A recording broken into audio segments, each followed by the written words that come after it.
Rostock Seawolves, Wolfsgeheul. What's good, Seawolves fans? Welcome to my episode of Wolfsgeheul here in Rostock. I'm excited to be here. Wow, that was good. Ja, liebe Fans, wer das wohl gewesen ist, das war Keith Wright. Und wir haben vor der Show geübt. Nee, wir haben nicht wirklich geübt mit Wolfsgeheul. Did you try it? No. You only heard it once, huh? Yeah, only once. Very good, very good. Carsten ist heute auch dabei. Willkommen, Carsten. Ja, hallo. Noch dürfen wir Deutsch reden. Genau. Ja, eigentlich hatte ich gehofft, dass Keith so einen richtigen Südstaaten-Slang raushaut, weil ihr habt uns das eingebrockt, dass wir das heute in Englisch machen. Genau. Ja, das war ein enges Rennen. We're talking about the election. You were voted in front of, or you won the election against Jarrell, I guess, for 53 to 47%. How does it feel? It feels good. I had a little help, had a little backup from back home. My sister and her friend kind of posted the poll on their Instagrams as well. So they got some family and friends involved in the voting too. They're voting one time or more times? I think you can only vote once. Oh, okay. But you can buy more phones. Yeah, that's true. I don't know if they went that far. And have multiple Instagram accounts. Yeah. Ja, okay. Für euch schon mal, die nicht so gut Englisch können, Keith hat in der Abstimmung 53-47 oder sowas gewonnen und er hatte Hilfe von zu Hause. Da hat seine Schwester mit abgestimmt. Genau. So I guess they voted for you to hear you once in a... When was the last time you met your sister and your family? Before I got here, I said, goodbye to them the same day I hopped on a flight over here. So that was December? November. Yeah. End of November. They all live in Atlanta or? My sister lives in New York. Okay. And her friend that helped out, she lives in New York as well. But the rest of my family's down in Atlanta. Okay. So the tradition is to start our podcast with kind of hot seat questions. Okay. And I prepared a couple of them. Power forward or center? Both, whatever you need me to be. Salmon or chicken? Chicken. New York Knicks or Brooklyn Nets? I gotta say the Knicks. not the Nets because of the... I have ties to the Knicks. So. That's what I wanted to hear. Yeah. Piano or drum set? Ooh, I can't play either, but I'd say piano. Good one. Biggie or Tupac? Biggie. Okay. Biggie or Tupac? Biggie or Tupac? Biggie or Tupac? You tell me your answers. I don't know him. Tupac. Okay. Und das ist nicht deine Musik? The first one I never heard. Notorious B.I.G. It's not my music. No. But I'll pose this question because you said that you do some rap parts in your spare time. I do, a little bit, Yeah. So what is it? Can we find it on Spotify or somewhere? I'm not on Spotify. If you go searching on SoundCloud, you might be able to find something. What's your nickname? I used to go by K-Dub. K-Dub? Yeah. Oh, that's easy. That's easy. That is easy. K-D-U-B. K-D-U-B, okay. Ja. Carsten, hörst du nachher mal rein, ne? Yes, of course. And this is rap or hip-hop or what is it? It's rapping, hip-hop. Some of the stuff I'm doing now is a little different than that, but it's all fun. And this is do you do your own lyrics, I guess, but also your own sound? No, I find some instrumentals online, and I have a friend of mine who makes beats as well, so he'll send me some stuff. Interesting. Yes, of course. Yeah. The only rapper I know, I don't know if it's a really rapper, it's Eminem. So he's one of the best. He's an old man like me. Well, we had him 2 shows ago. You remember that? Yes, of course. Because we had Nico here, and we asked him. We had the real names of famous musicians. Yeah. And what was his name? Marshall Mathers. Marshall Mathers. Marshall Mathers. Yes. Yeah.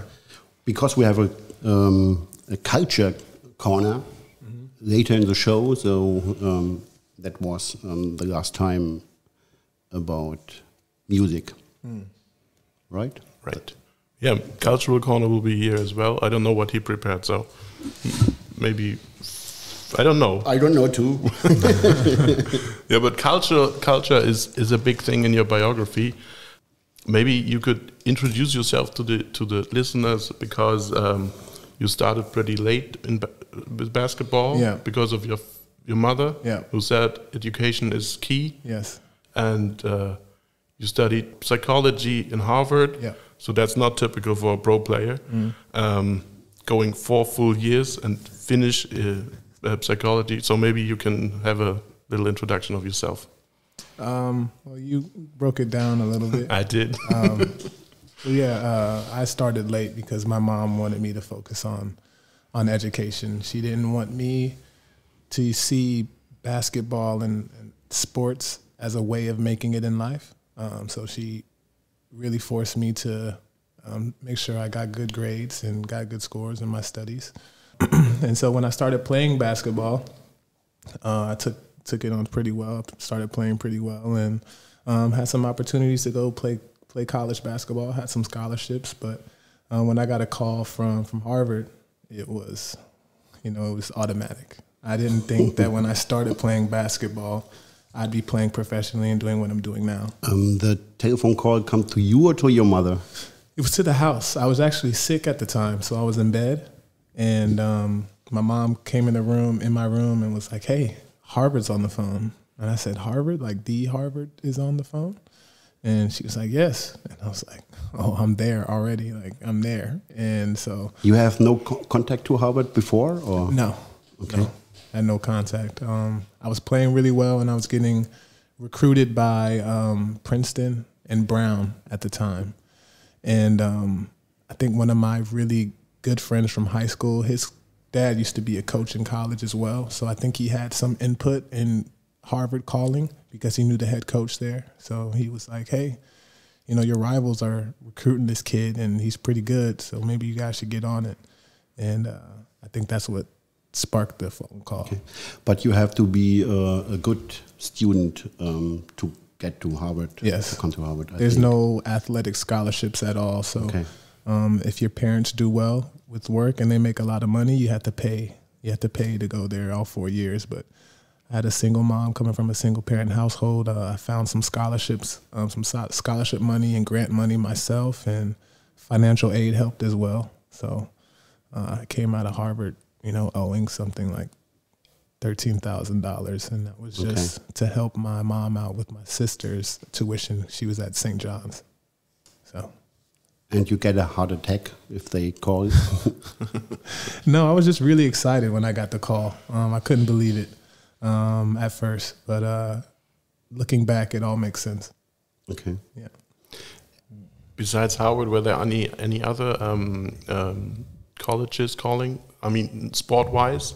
Yeah. Princeton and Brown. Yeah, but Princeton and I guess Brown is also Ivy League. Yeah, but they put focus on education, and not on the sports program. Right. So you're asking if I had any other schools. Yeah. I had some interest from Virginia Tech, Illinois, they were the biggest schools. Then I had some mid-majors, so George Mason, Bucknell, Lehigh, Fordham, Colgate, those schools. But education was key, was priority number one. Yeah, I was thinking about life past basketball. I knew from a very early age that whatever college you decide to go to, that's just the network that you are entering, you're applying for. So it's not about really the scores that you get on your tests and what your GPA is once you get into Harvard. It's about the relationships that you make and the network you have access to. But you still have contact to old students. Of course, yeah. I mean, graduating in college is like a family, huh? Yeah. I mean, you still have this bond. Yeah. Yeah. And if the call from Harvard comes, there was no question that you go to Harvard. The other ones are not in the Auswahl, in the process or the choice. I know what you mean. Harvard was my top choice. Entering my, just say like starting like thinking about where I wanted to go. Once I got a call from Harvard, I was like, yeah, like that's where I want to go. But I held out some interest and to see about interest from other schools as well. I only ended up taking 2 visits though. I went to Harvard, and then the next weekend, the following weekend, I went to Princeton. So those are my top 2 schools. Okay. Princeton is in the near of Harvard, or I know that Brown is in Boston. It's in Great Boston too, but it's in Brown's in Rhode Island, and Princeton's in New Jersey. Oh, okay. Yeah. For American relations, that's pretty close nearby, huh? Yeah. Connecticut. Yeah, that's what I mean, it's right around the corner. Yeah. yes, Rhode Island is not so far away. Yeah. No, it's I mean, not. 2-3 hour car ride, I guess, from Boston. Huh? Yeah. But playing at Harvard was a good choice because you had some pretty good career. Yeah. When I stepped foot on Harvard's campus, the basketball team had not won a championship ever. In the gym, it was nothing but women's championships, and they were known for their women's basketball teams. And so part of the reason why I decided to go to Harvard was to make history. Brown and Princeton and Penn, they were all selling me on being a part of this tradition, being a part of history. And I wanted to make history, and it's very rare that you get to make history, especially at an institution like Harvard. So got there, and we played really well, and our record got better and better every year. And my junior and senior years, we won the championship for the first time in school history. So did they repeat it when you left? They did. They kept did. winning. Yeah, they kept winning. So Okay. I'm part of that foundation that said it. Okay. And you have a great party in Harvard about that? Or? There's a lot of parties. I think about the championship. Yeah, of course, yeah. You get a medal, or We got rings, championship rings, yeah. you have it? No, it's at home, safe, Okay. locked in a safe somewhere. It's like Super Bowl rings. Yeah. Yeah, okay. Yeah. Cool. When was the point that you decided to go pro? I knew I'd have a shot after my junior year when I won Player of the Year in the conference. That's when I decided, like, all right, I can maybe see what I can do. Probably make some money. It'll all be icing on the cake because I have a Harvard degree to fall back on and my network to fall back on. So, yeah, probably after that. And you played in the summer league for Dallas Mavericks, right? I did one summer, yeah. Yeah. That was an experience for sure. In Las Vegas, or? Yeah, it was in Vegas. Okay. Yeah. But you had no chance to meet Nowitzki or anyone else of the big stars because in summer league usually. I met Mark Cuban. Oh, that's good. Yeah. I met Mark Cuban. How is he like? He's a really nice guy. He knew who I was, and just very encouraging. Really nice energy, like great energy to be around. He's confident, but he doesn't come across as super arrogant, like he's too good to talk to you or anything like that. And how close it was to go to the NBA? I don't know how close I ever was to go to the NBA. It's all about opportunity and luck and circumstances. So I don't know if I was ever super close, but I don't regret the journey, and I don't regret, trying, because that's any basketball player, their dream is to try to make it to the NBA and to be in the NBA. So I fought for that dream pretty hard, and things just didn't shake out. But to go a professional player, you have to go outside America. Yeah. Your first? My first place was in Sweden. Yeah. Uppsala. In Uppsala, right? yeah. Yeah, okay. Yeah. It was very cold, or not? Cold, yes. And dark. It got dark there pretty early, but it's such a beautiful country. Yeah, super beautiful. The people are amazing. The people here are amazing too. But the people in Sweden are amazing. And it was a great introduction to Europe, I'd say, because everyone there speaks English as well. So it was easy to transition. Yeah. I work for Swedish furniture shop. Yeah. After Sweden, you were like a globetrotter. You traveled around the world to see different places. We were talking about culture. You were meeting different style of basketball. Yeah. And basketball-wise, what is it like? Do you prefer like the US version of basketball or the FIBA version? I prefer FIBA. The US U.S. basketball is changing a lot, and it's moving away from team-oriented style of play and focusing on isolation basketball a lot more. They're getting rid of the traditional big man, I should say. Like, there's not. When I started playing professionally, there was power forwards and traditional power forwards and centers that played together, and they, kind of played in a tandem inside. And now your power forwards are expected to shoot more, and now even your centers are expected to be able to stretch the floor. And we're seeing that in FIBA as well, but not so much. It's just the purity of basketball in FIBA is there more so than basketball is moving in the U.S., in my opinion. Is there a difference between European basketball and you play in Asia in China and in Philippines? In the Philippines, yeah. It's different. In Asia, basketball is more entertaining. It's entertainment, and it's based very similar to how basketball in the U.S. is. The fans want to see a show. They're not just satisfied with numbers. You can score 25, 30 points, but how did you score 25, 30 points? Were you shooting crazy deep threes? Were you dunking the ball? Okay. Were you blocking shots into the stands? You have to think about the entertainment aspect of it, of playing. And that's exciting too. It was different experience. It's not an experience I'd say that I prefer. I think Japan is different though in that regard. I think Japan has the way that they play is more like European than I'd say basketball in the Philippines is, and in China. Okay. And you was in South America? Yeah. In Argentina? In Argentina, right? yeah. How long you was there? I was there for a season. Okay. Yeah. And I'd compare that basketball to like Spain, the way that they played the game in Spain and France. For which club you played in what was the name of my team there? we can cut it. La Union de Formosa.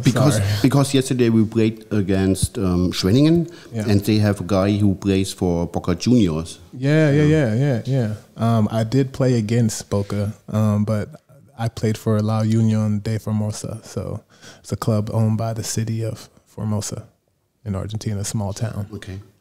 I look which one it was. Yeah, you look for the club, and I have two questions that came in from users. Okay. We were talking about the Havard Championship. Is that the biggest your favorite basketball moment or memory, or is there any other?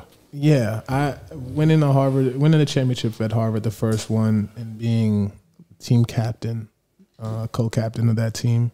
Huge honor, and one that I'll look back on for the rest of my life. I've won one championship as a professional, and that was in Hong Kong, and it's for a club trying to move up into the next league.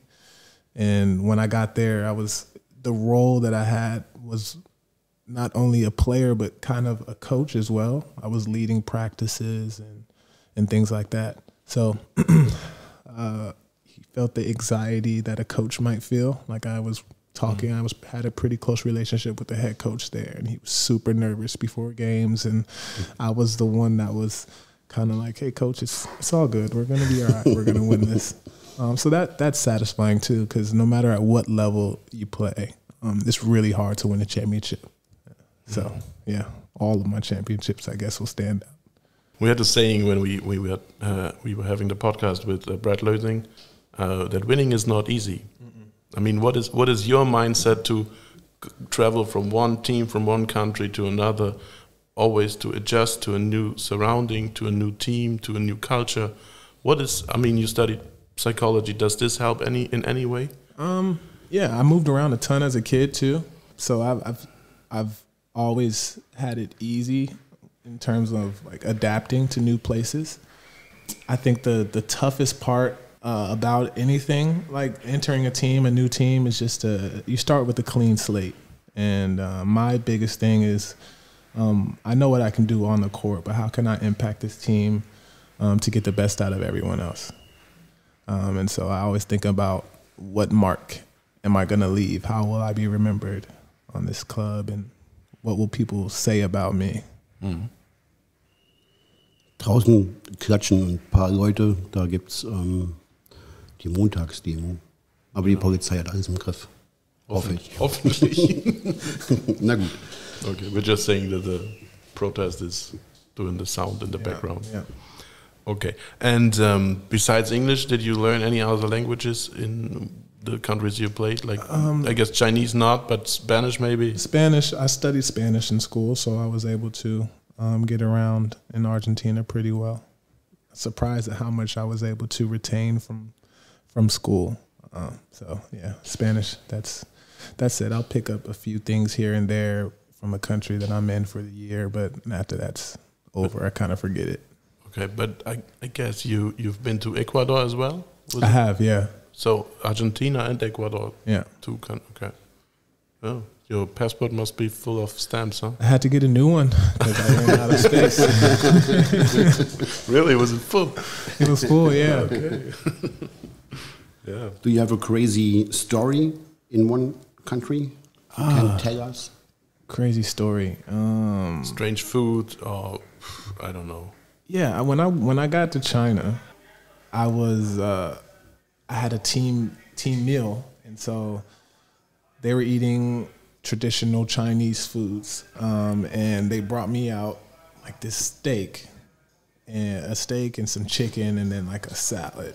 And I was looking at them like, why are you giving me this when I want to eat what you guys are eating? They were like, oh, we don't know. Like Americans, they see this and they don't want to eat it. They ask for chicken or a steak. And I'm like, yeah, I want to eat what you guys eat. I want to experience the culture. So it's always funny hearing about the stereotypes that they have for Americans coming in about things that they eat or the way that they are, the way that they carry themselves, I should say. Yeah. I think that's the craziest thing. But you have no snakes or something like that? Yeah, I ate some snake. Okay. Yeah, I ate some snake. And it's good? Very good. Okay. Yeah. But what was it on the plate in China? It was, I mean, in that instance, they were eating like little snakes and I think it was like cow intestines and yeah. Okay. Yeah. I think they eat everything. They eat everything. Stomach, everything. Everything. Yeah. Okay. Okay. You live there in a hotel or you have an apartment? I had an apartment there. For your own or? No, I shared it with one of my good friends who I'm really good friends with now. We became really close over that trip, my time in China. So it was us, we shared an apartment. Okay. When you get a call from your agent, yeah, and he said, oh, you're going to, I don't know where. Rostock. To Rostock. And when the club or the name or the country comes to your mind, we talked about stereotypes, we talk about expectations, and looking back from the stations you were or the places you were to, or you went to, did all the expectations like fulfill, or were you disappointed once? I'd say I don't really have expectations when I hear about a team or a country or a place.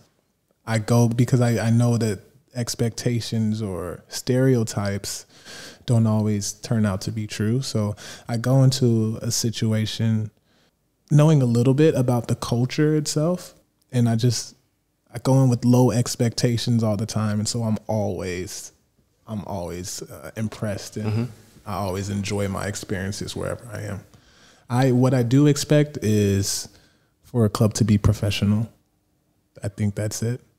And I think every basketball player, any athlete, or anybody working for that matter, when they sign a contract with a company, they are hoping that the company is professional. Yeah.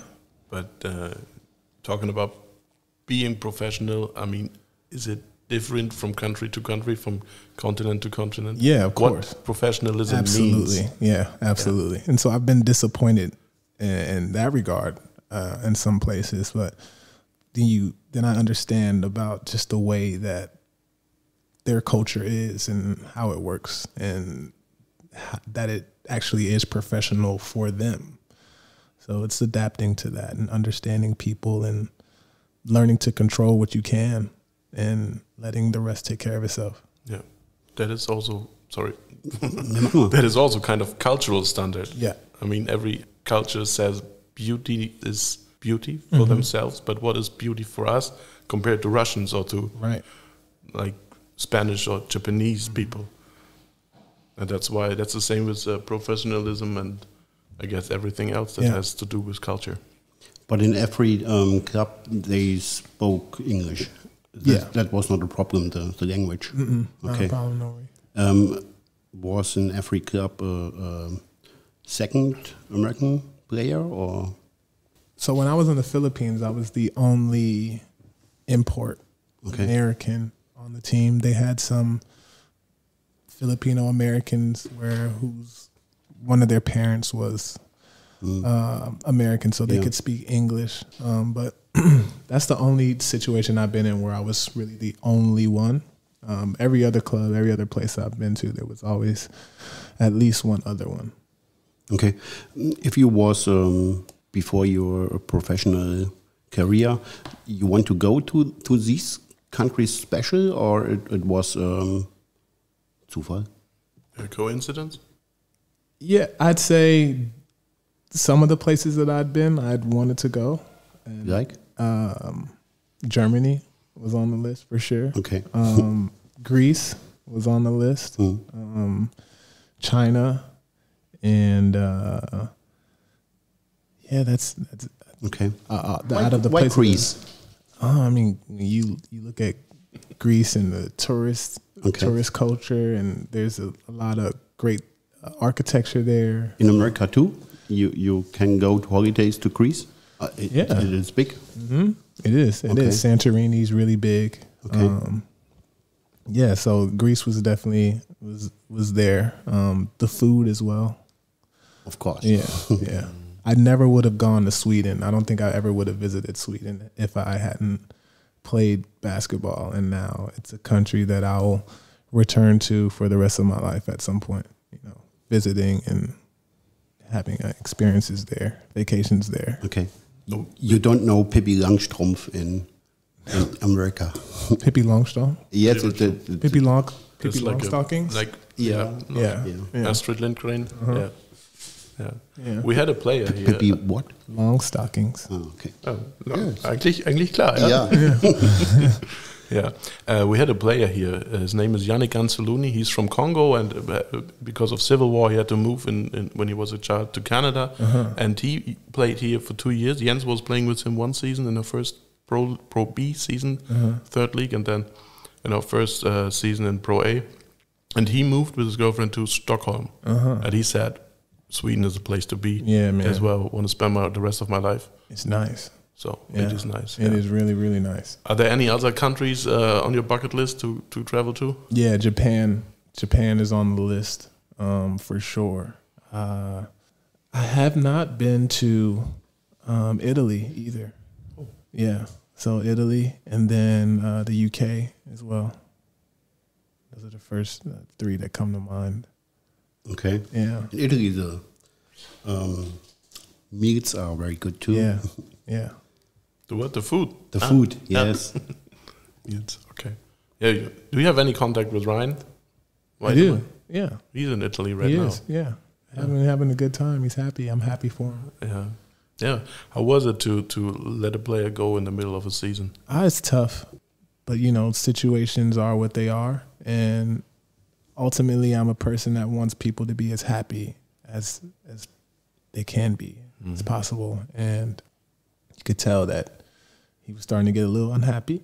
And so things worked out the way that they did, and he got a contract offer that was good for him and his family, some security. So can't fault a man for that. And I'm happy for him. We miss him for sure. But he's happy. We're playing well. He's playing well, and everybody's happy. So I think it worked out for all of us. Do you believe in destiny? I do. Okay. Should we translate it? Short? Yeah. Willst du? Ist schon so lange her, oder? Also zu viel gewesen. Ja, nein. Übersetzt es euch selbst. Genau, ich denke, wir haben relativ deutlich gesprochen. Thank you for talking slowly to our listeners. We are not finished yet. Oh, so. I'm glad we're not finished. I'd be a little disappointed if we were. Ja. Wollen wir die Kulturecke machen? Yes, the culture corner. So I have some questions about countries or universities you was. So my first question is, when was the University Harvard established? When was it established? 1636. Yes, that's right. Yeah, that's the same. I'm getting quizzed right now. Yes, it's like a quiz, and I have to guess too. You too. Okay. You both can answer. So not so fast because then my fault. Thomas is outside. I'll let you answer first then. Oh, okay. How many U.S. presidents have gone to Harvard? Now it's 4. I think 45 now, right? Oh, we have 45, I guess, yeah. 4. You say 4? You have 6? No, it's 46 now. We're on our 46th president. Biden is 46, Yeah. but the answer for Harvard, I I say 4. You say 4? I'll say... You know? No, I don't know this. You say more. I'd say 6. Okay, 6. it was John Adams, the second president of the USA, Quincy Adams, the 6th, then Rutherford Hayes, the 19th, then we have Theodore Roosevelt, we have Franklin Roosevelt, That's 5, huh? we have John F. Kennedy, George Bush, and Barack Obama. So it's 8. Hey, you won. I was said closest, 6. yeah. Yeah. Okay, then we heard it that you play for Dallas Mavericks in the Summer League. When did the Mavericks play their first NBA season? It was... Oh, you first? Season 80-81. And you? 80-81? Were the Yeah. Mavericks still Yeah. around that? Yeah. Yeah, I wouldn't know. I'm gonna go with him. I'm gonna go with his answer. He's confident. He's a basketball he's brain. He's the brain. Yes, right. Then we go to Greece. How many islands are there in Greece, and how many of them are inhabited? Inhabited is right. What is inhabited?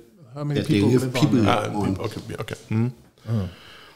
Good question. My turn? Yeah, I'm taking a shot in the dark here. I'm gonna say Yes. Yeah. Every time we. How many islands are there? A lot. 15? No, I say like 20 something? No, like- no, more. Yeah? A little small islands are 1,000. 3,000. 3,000? Yes, and how many people live on? Only on the islands, not on the Festland, not on the. Yes, how many from this 3,000 islands are inhabited? Okay. 700. 700 people? No, islands. Islands are occupied. I know, but like, I've never even. I feel like it's way less. that's a good than question, huh? that. That is a great question. I don't know. I feel like it's way less than that. I'm gonna say like 50. 250. Okay. 3-1. You won. Yes. Then we go to Argentina. What is, can't speak Spanish, choripan? Choripan. Choripan is a good word. Choripan. Choripan is chorizo and bread. This is like a sausage cut into. He's a cook, a chef.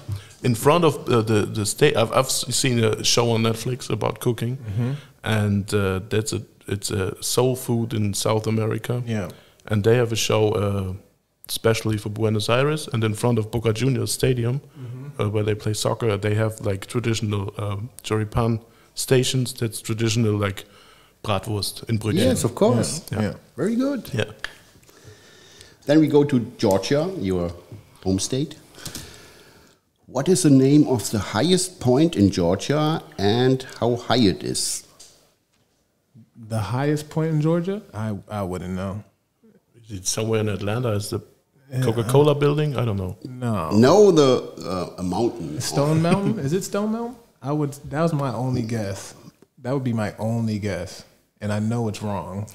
In the internet, they're standing Presstown Bald. What's that? I look in there. Yeah, look it up.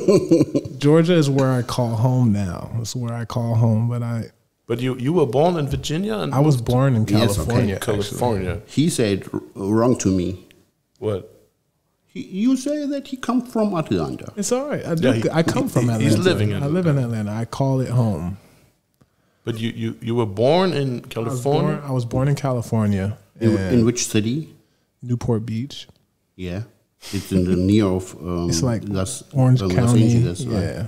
My dad was in the military, so we moved around a lot. Okay. Before my parents got divorced. But somewhere in the internet it says that you were born in Virginia. That's where that's not true. That's where I went to high school. That's where I graduated high school. Yeah. That's why you were talking about moving as a kid. Yeah. So okay. Did you find anything? Yes, I find it. I have to look in English because then can Keith read it? Yes, I know. Yeah. I haven't heard about this place. What was the name of it? Brasstown Bald. And how high is it? It is. You have to. You guessed. Oh, sorry. Don't look at it. You can guess. I have the answer. It's like, what is it in feet or in meters? I have both. Yep. Well, that's the Appalachian way over there. Maybe it's like 1,200 Meters or feet? meters. Yes, 1,458. Close. Yeah. Nice. It's high. And now we go to Canada. I want to have the 5 biggest cities in Canada. 5 biggest cities. Okay. You start first? I can start. I can give you I got Toronto. Yes, Toronto is the biggest one.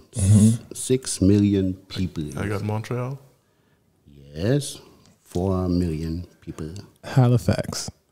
Nope. What? Vancouver. Yes, Vancouver, 2,070,000. The other one on the... Oh, stop. Yeah, I don't know. Winnipeg? Nope. Quebec?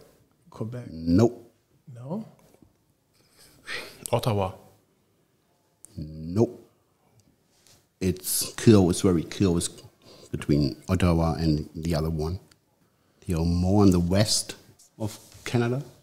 They have good ice hockey teams, but every city in Canada have good ice hockey teams. I don't know. Calgary. Yeah. And Flames. Yeah. Edmonton. No, Really? That's all. That's the culture corner for today. So it's time to do a phone call. Yes. With the police station. No, with the Outside. police station. Also wenn ihr draußen nicht draußen, wenn ihr im Hintergrund irgendwelche Geräusche, irgendwelche Pfeifen hört, das sind die Montagsdemonstrationen, haben wir schon gesagt. Ich weiß nicht, wie sehr es die Geräuschkulisse stört. Wir müssen auf jeden Fall länger den Podcast machen, nicht, dass wir da raus müssen. Yeah, we have to do it longer, so we don't have to go outside because of I don't know what happens there. Yeah. Okay, so we are calling now your opponent from yesterday. Wir fragen nämlich nach, was macht eigentlich Chris Frazier? What was the game yesterday like? I mean, yesterday we are releasing this show April 1st. Wir nehmen diese Show am Montag auf. Und das Spiel gestern gegen Schwenning endete 100-64. Keith, what was it like? I mean, it was not a walk in the park, but it was a great defensive effort from you guys. Yeah. They play hard. They play really hard. We remember how the game was when we played them at their place in Schwenningen. So we knew what to expect. We knew how physical that they were going to come out and play, and it was a statement game for us. We know that we are a really good offensive team. We have a lot of firepower, and we have a lot of guys that can score. but we've been lacking that defensive statement game. And I think we saw what we can be moving forward and into the playoffs.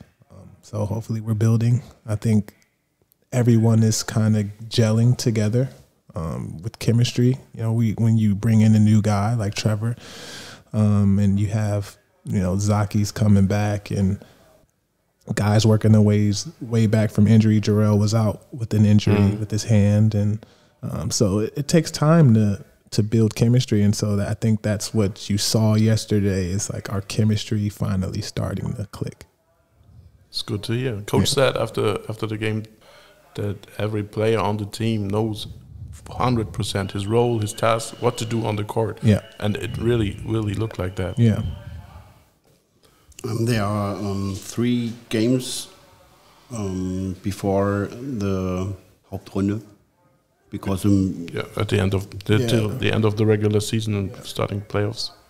You know about the new playoff modus? Yeah.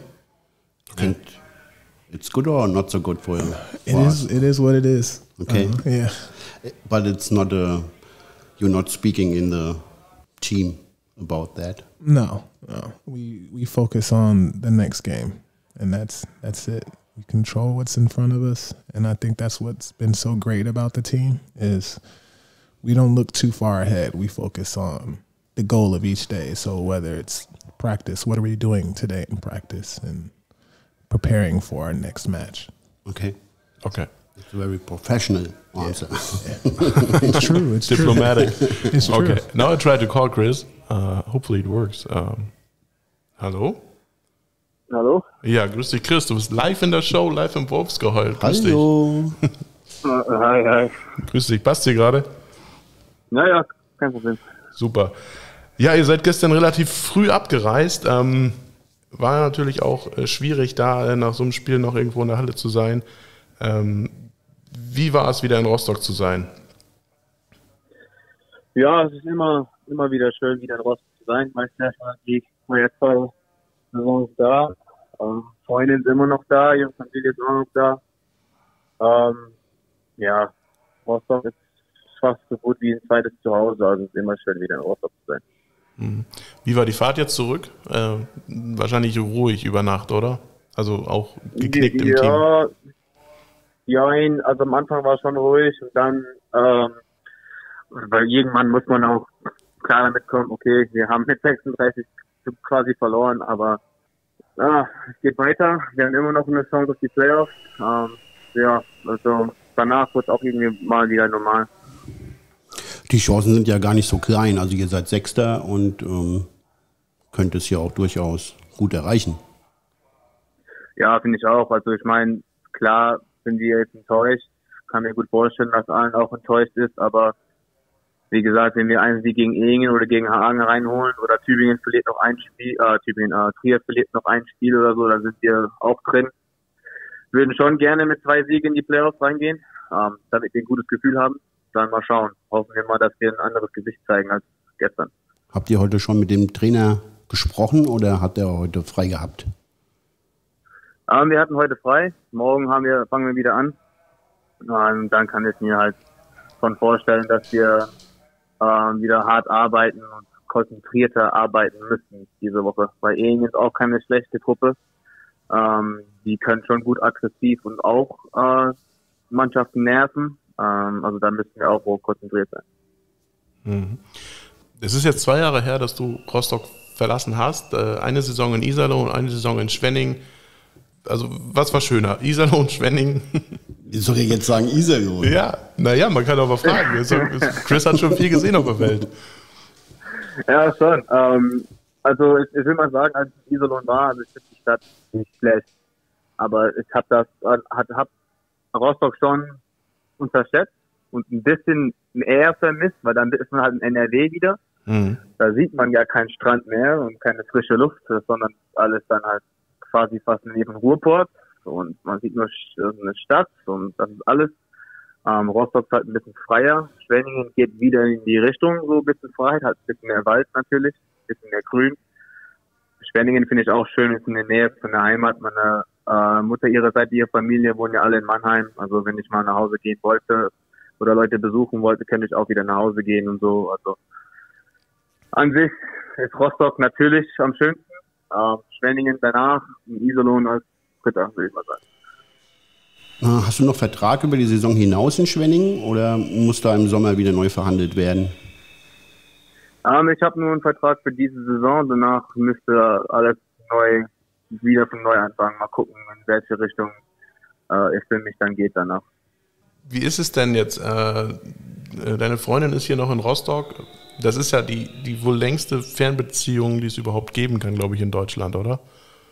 In Deutschland glaubt man schon. Also einfach war das nicht. In Iserlohn war auch gerade nicht nah, war auch 6 Stunden, aber wir kriegen das hin. Sie hat viel zu tun mit Uni und jetzt gerade ihr Praktikum. Also sie ist schon beschäftigt, ich bin beschäftigt. Es wird viel gefacetimed, viel geschrieben, telefoniert. Also wir kriegen das auch so hin. Hattet ihr dann Zeit jetzt übers Wochenende euch zu sehen oder warst du nur im Hotel und eigentlich nur irgendwie im Bus und in der Halle? Nee, wir haben uns schon gesehen. Wir sind danach eine Nummer sicher gegangen. Ihre ganze Familie, die haben alle Corona-Tests genommen, damit die zeigen können, dass sie negativ sind. Dann haben wir ein bisschen draußen gechillt und haben sie halt wieder sehen können. Und dann war ich meistens im Hotel und dann halt in der Halle. Aber ein bisschen konnte ich das schon sehen. Und du hast Mannheim angesprochen, die Nähe nach Mannheim. Darian Cardenas, mit dem du hier auch relativ dicke warst in Rostock. Besteht da noch Kontakt? Ja, hier und da. Er hat ja halt so seine Familie, hat ja ein Kind bekommen. Zurzeit jetzt, glaube ich mal, sogar ein Hund noch dazu. Und von was ich verstanden habe, was er mir damals erzählt hat, er ist auch beschäftigt mit seiner Ausbildung als Physio. Also es wird nicht so oft geschrieben, ab und zu mal checke ich mal nach, wie es ihm so geht. Er schreibt mir auch ab und zu mal, um zu gucken, wie es mir so geht, aber so wie in Rostock, so zusammen, nicht so wie in Rostock. Wie ist denn, wer ist denn da so dein Partner in Crime, sag ich mal, mit dem du da durch dick und dünn gehst? Mit Kevin Bryant vielleicht oder irgendjemand anderes im Team? Eigentlich, das Lustige ist, alle. So, weißt du ja, meistens in Teams gibt es immer so Gruppen vielleicht. Ja. Ich kann mir nicht vorstellen, dass es dieses Jahr so in Rostock ist. Hat mir das Gefühl, dass die alle gut miteinander klarkommen. Das sieht man auch auf dem Feld. Das ist ja auch bei uns genauso. Wir kommen alle gut miteinander klar. Wenn wir mal Spiele schauen, zum Beispiel, wir haben Rostock gegen Nürnberg zusammengeguckt hier bei mir, alle in der Wohnung. Also wir hängen alle miteinander. Partner in Crime, wenn man so dicke, dann Kevin natürlich. Aber ich bin mit allen gut unterwegs. Ja, sehr cool. Du hattest gesagt, Trier müsste verlieren, damit ihr eine Chance noch für die Playoffs habt. Wir spielen ja Trier am Donnerstag, ja? Also heute eigentlich, weil unser Podcast kommt ja Donnerstag raus. Genau, also vielleicht machen wir ein bisschen Schützenhilfe. Wäre ja witzig. Naja, also wir müssten schon die nächsten mindestens einen gewinnen. Genau. Ich glaube, es wird schon schwierig für Trier. Was müssen die? Ich glaube, die müssen die nächsten 4 oder 5 gewinnen oder so. Und es sind immer noch Mannschaften hinter uns, Adland und Kirchheim. Also wir haben schon ein bisschen Platz, aber wir wollen das schon selber hinkriegen, in die Playoffs einzutreten und keine Hoffnung von anderen Mannschaften haben, damit die uns helfen. Alles klar. Ja, sehr schön. Dann drücken wir euch die Daumen. Danke. Genau. Vielen Dank, dass du Zeit hattest, Chris. Und genieß noch den Abend und dann hoffen wir mal, sehen wir uns bald wieder. Ja, hoffentlich. Erste Runde, erste Gruppe Playoffs hoffen wir nicht. Finale wäre schön, aber naja, wir sehen uns auf jeden Fall nochmal. Machen wir. Alles klar. Okay. Danke dir für deine Zeit, Chris. Mach's gut. Alles klar. Ciao, ciao. Ciao. Das war Chris Frazier. Sehr schön. Immer wieder schön, ne? Natürlich. Ach, ja, der sagt ja selbst, dass es das zweite Zuhause ist hier in Rostock. Yeah. Did you understand anything? No. Nothing. Okay. Yeah. We were talking about the playoff mode, and you said that you don't talk on the team about the new format, the new way of playing, but you know about that? We know about it. It was talked about. I mean, our coach told us about it, but that's it. But you just take one game at a time. One game at a time. If you focus on the game at a time and you win, and when you win that game, then format really doesn't matter, right? Yep. Yeah, that's true. That's okay for us if you win every game. There are 6 matches then in the playoffs. So if you win 8 really, if you're counting. Yes, but for promotion it's only 6. 6, right? But 8, okay. Yeah. Yes, we want to have the flag for winning. The banner. Yes, we want to put it under the roof. Yeah. Yeah. Yeah. Yeah. So 8, right? There was one question also on Instagram that was about your contract extension. Yeah. And they asked, how does that work? I mean, was it Jens who came up to you and said, oh, we want to extend your contract, or was it your agent? I mean, you don't have to go into detail, but generally, how does that work? Being a player coming during the season and then playing only for 2-3 months to replace another one. I mean, you came to replace Ronald Sakis. Yep. And now you have the good news that you stay for the rest of the season. Yeah. How did that work out? I think I came here with a goal in mind, and it's just to play well and play how I know how to play and let the rest take care of itself. So my plan was to come in here and play well enough for either Rostock to extend me for the rest of the season or for another team to pick me up and just to show that I'm healthy and able to play. And, I had the opportunity to, when I found out I had the opportunity to stay, I'm a loyal guy. I'm a guy that wants to finish what he starts. So I decided to stay here and finish this thing out and see how we can finish this season. One game at a time. Yeah. Yeah. Yeah. Carsten, any questions left? I have still one topic, but you first. It's okay. I mean, you can. It's a topic that maybe the world will talk about again. Last year was a pretty tough topic. Yeah. Talking about George Floyd, and today I heard the news that the trial starts. Yeah. And you going to Harvard as a black person and in Boston, which is historically white community, and you traveled around the globe, being a big guy from the States. Had you ever had any experience with racism? Yeah, my entire life. Your entire life. In some form or fashion, yeah.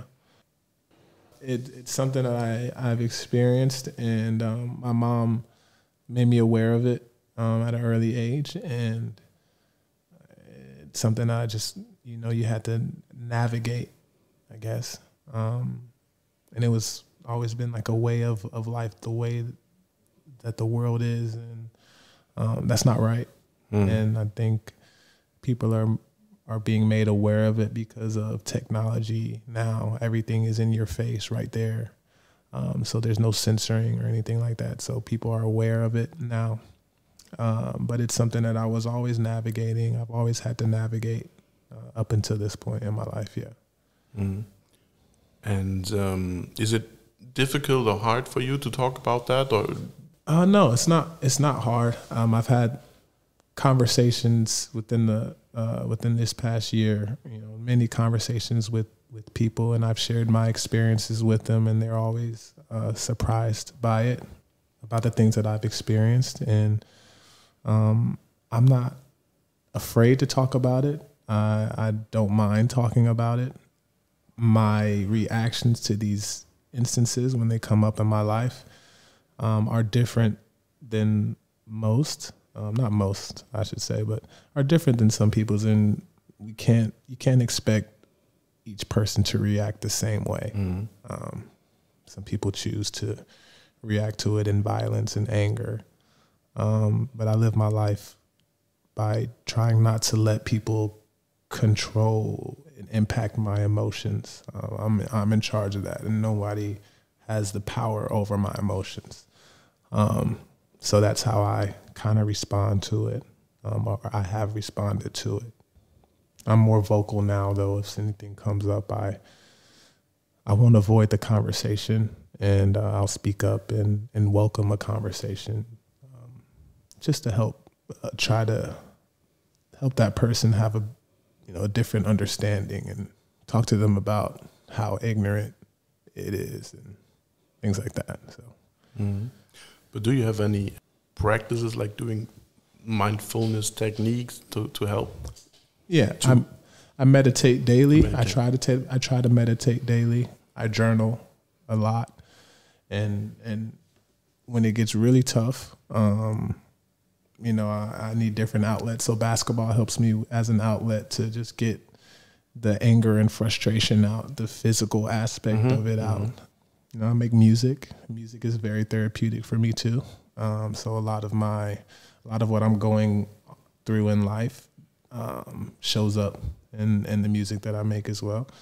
So I think it's healthy to have outlets and different outlets. Absolutely. Yeah, and I talk to my friends too. If anything comes up, I'll have conversations with my friends from Harvard that I talk to every day. So it's great that I have different outlets too. You talk with Chris Carter about those issues, or with anybody else on the team? Yeah, I've had conversations with Brad Lusing. About things that have happened in the past year. Talk with Chris, talk with Jarrell. So we're all aware of it, and I'm just happy that the conversations are being had now. Because at first before I feel like it was a topic that was that people were aware of, but people were hesitant to. It's like a taboo. Taboo topic. It's everywhere. It is.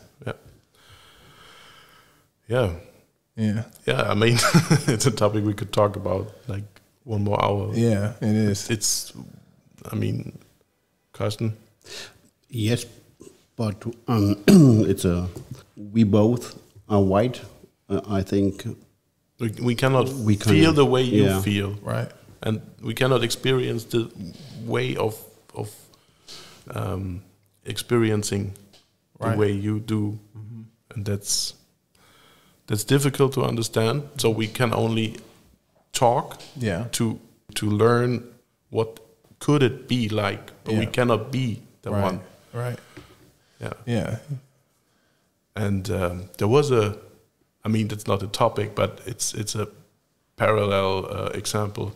There was a philosopher who was writing a novel about the bat. The bat flying around. Yeah. And you can write everything about the bat. Everything. How does it feel? How does it eat? How does it? But you can never be a bat. Right. And that's the same with racism. You can try to empathize as much as you can. Yeah. And I think that's really what it is. I think that's really what the world is missing is more empathy. Yeah. Imagining how you'd feel in another person's shoes in regards to any experiences that they might have. If we had more empathy, I think the world would be a lot different than it is today. But it's trending in the right direction, I feel like. It is. Hopefully it is. Yeah, I feel it. Of course. Yeah. Well, that's a emotional ending of this podcast. Yeah. No, but it's a lot of truth in it. So thank you very much, Keith. Yeah, anytime. This was fun. Yeah? Yeah. So... after the winning championship... Maybe again. No, one game at a time. One game at a time. Winning is not easy, and we hope the world will be a better place and become a better place every day. Thank you so much for having you here. Thank you. And you want to do the final words? The shout out. You made the introduction. I don't know. Control what you can control in the world. I think a lot of people get stressed and anxious about things that they can't control. So control what you can control, stay in the moment and enjoy every moment as it comes, and give people their flowers while they're here to receive them. You don't want to regret not being able to say what you want to say to the person or the people that you love. So, yeah. Thank you very much. Thank you. Of course. Ja, wir wünschen euch schöne Ostern. Auf jeden Fall, guckt heute noch mal rein bei den Seawolves. Genau, 19:30 in Trier. Am Samstag geht es dann in Karlsruhe weiter, 19:30 Uhr ebenfalls da, beides auf Sportdeutschland TV. Wir spielen am 10. April und auf unseren Kanälen werdet ihr miterleben, wie sich die ganze Situation mit Zuschauern, mit der ganzen Situation entwickelt. Genießt die Osterfeiertage und wir hören uns bald wieder. Bis dahin. Tschüss. Rostock Seawolves, Wolfsgeheul.